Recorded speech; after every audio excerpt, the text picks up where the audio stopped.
6월 임시국회 마지막 날인 오늘 이 대통령이 거부권을 행사한 이 국회법 개정안이 다시 본회의에 상정돼서 표결에 붙여집니다. 여당인 새누리당은 이 표결 불참 입장을 통한 자동으로 폐기시킨다는 입장을 거듭 밝히고 있는데 여야의 충돌이 우려가 되고 있습니다. 이 두 분 패널과 함께 자세히 짚어보도록 하겠습니다. 김주환 YTN 정치안보 전문기자 그리고 최진영 변호사 자리 함께했습니다. 자, 어서 오십시오. 네, 안녕하십니까? 자, 우리 김주환 기자께 먼저 질문을 드리겠습니다. 이 새정치민주연합은 그래도 여당이 표결에 당당히 응해서 함께 처리했던 이 국회법 개정안을 그래도 표결에 임해서 이게 처리해야 되지 않겠느냐라고 지금 압박을 하고 있는데 지금 새누리당은 일단 본회의장에는 들어오되 이 표결에는 이제 불참하기로 입장을 정하고 있지 않습니까? 네. 오늘 오후 2시에 이제 국회 본회의가 예정돼 있는데 혹시 변수는 없을까요?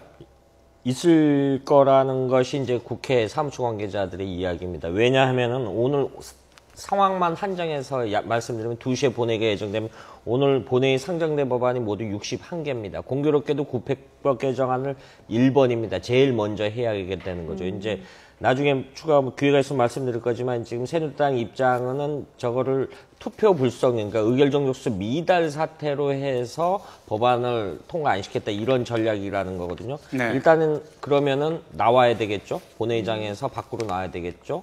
본회의장에서 나와야 되면 그 다른 법안을 하려면은 다시 들어가야 되는데. 그러니까 국회법 개정안이 1번인데. 그렇죠. 일단 들어갔다 나오는 방법이 있을 나왔는데 거고. 예. 그러면은 의장이 이거를 잠깐 정회를 선언한다든가 다시 속기를 산다든가 이런 결정을 내야 되는데 이런 의사행위가 있어야죠.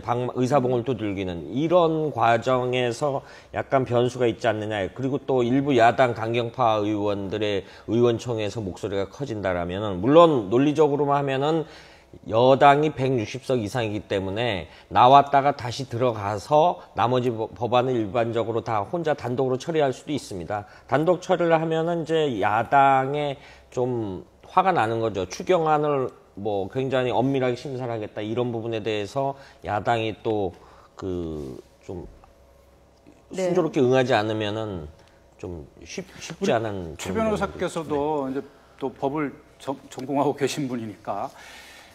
오늘 이제 이 국회법 개정안을 이제 표결을 붙이는 과정에서 지금 이제 의원총회가 10시 반에 새정치민주연합은 있을 예정이고 이 새누리당은 이제 1시 반, 그러니까 30분 전에 이제 의총을 한다고 하는데 오늘 이 양당의 이러한 이 어떤 표결 불참과 그래도 표결에 임해야 된다는 이제 입장이 이렇게 엇갈리는 가운데 정의화 의장이 이제 또 회의를 이제 진행을 해야 되는데 이런 과정에서 혹시나 또 어떤 이 변수, 어떤 것을 예상해 볼 수 있을까요? 그런 것 같습니다. 사실 그 의원총회가 열리는 시간을 봤을 때도 어떻게 보면은 야당 측이 먼저 여는 것을 보고 여당 같은 경우에는 그것에 대한 대응을 한다는 것을 읽을 수가 있는 것 같은데요. 일단 야당 같은 경우에는 오늘 오전에 이제 의원총회를 열고 특히 성명을 통해 가지고 지금 보면은 여당이 당내에 한마디로 법에 정해진 절차대로 투표에 임할 것을 촉구하는 성명전을 지금 벌일 것으로 예상을 하고 있는데요. 이것에 대해서 여당 같은 경우에는 말씀드린 대로 오후에 야당의 어떤 움직임을 보면서 나름대로 전략을 선택할 건데 아마 선택할 수 있는 가지수는 한 3가지 정도 되는 것 같습니다. 네. 실제로 개회가 돼서 1번 이 의안이 의결될 때까지 아예 들어가지 않는 그런 방법이 있고 또 한 가지 방법은 들어가서 해서 실제로 나오는 그런 방안이 검토가 되고 있다고 합니다. 근데 결국 봤을 때는 야당의 어떤 그런 것도 생각을 해야 되는 거기 때문에 일단 투표장에 들어가되 그 부분에 대해서 퇴장하는 그런 식으로 지금 의원총회에서 내부적인 전략을 했기 때문에 그와 같은 것에 있어서는 유승민 원내대표조차도 그와 같은 의견에 지금 찬성하고 있기 때문에 여당의 입장에서는 변화가 없지 않을까 그렇게 생각을 합니다. 이 첫 번째 안건에 대해서 여당이 안 들어갈 수는 없습니다. 그렇죠. 왜냐하면은 본회의 의사정족수를 3분의 2 과반 이상이 출석했다는 걸 확인한 다음에 의장이 이제 의원 정족수가 됐으니까 회기를 진행하겠다 이런 다음 수순이 있기 때문에 처음부터 안 들어가고 1번을 건너뛰고 2번 법안을 투표를 할 수는 없는 거거든요. 일단은 여당인 이제 새누리당 의원들이 입장은 해야 되죠. 하는 것이 좀 상식적으로는 맞다. 예. 네. 자, 그리고 앞서 이제 김주환 기자도 지적을 해주었듯이 이제 표결에 불참을 해서 자동 폐기하는 쪽으로 이제 여당이 그렇게 진행을 했을 경우에 이 7월 임시국회에서 가장 시급한 이 추경 예산안 통과 문제, 처리 문제, 여야 관계가 굉장히 더 경색되지 않겠습니까? 일단 엄밀하게 좀 말씀드리고 싶으면은 자동 폐기는 아닙니다. 이게 투표 불성립이 표결 불성립이죠. 예, 그러니까 개표함을 안 여는 거죠. 안 열고 이번 19대 국회 끝날 때까지 그냥 놔두는 거죠. 그러면 이번 내년 4월 총선 때까지 안 열면 그때 가서 그렇죠. 자동 폐기된다라는 것이지 지금 엄밀하게 지금 이 순간에 자동 폐기는 아니거든요.